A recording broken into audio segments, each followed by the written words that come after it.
পাপ থেকে মুক্তি ও পুণ্য লাভের আশায় কক্সবাজারে সমুদ্র স্নানে নেমেছে হাজারো পুণ্যার্থী। কেউ আবার মৃত স্বজনদের আত্মার সদ্গতি কামনায় পালন করছেন ধর্মীয় আচার। মহাবারণী পুণ্য স্নান উৎসব ও গঙ্গা পূজা ঘিরে সকাল থেকেই সমুদ্র তীরে ঢল নামে হিন্দু সম্প্রদায়ের। বেলা বাড়তেই ছোট বড় সব বয়সী মানুষের মিলন মেলায় পরিণত হয় সৈকত।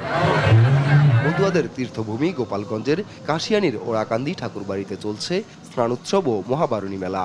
উৎসব ঘিরে সমাগম ঘটেছে দেশ বিদেশের লাখো ভক্তের। উৎসব সুষ্ঠুভাবে সম্পন্ন করতে নেওয়া হয়েছে কঠোর নিরাপত্তা ব্যবস্থা। পঞ্চগড়েও বিভিন্ন আচার অনুষ্ঠানের মধ্য দিয়ে চলছে স্নান উৎসব। ঢল নেমেছে পুণ্যার্থীদের। 214 বছর আগে মধুকৃষ্ণ ত্রয়োদশ তিথিতে শ্রী শ্রী হরিচাঁদ ঠাকুরের আবির্ভাব ঘটে। ছোটবেলা থেকেই হরিচাঁদের অলৌকিকত্ব ও লীলার জন্য বিখ্যাত হয়ে ওঠেন তিনি। প্রচার করেন গারস্থ ধর্ম। দিকে দিকে ছড়িয়ে পড়ে তার নাম। তার ভক্ত ও অনুসারীদের বলা হয় মতুয়া। আপন অপু, নিউজ ডেস্ক, দেশ টিভি।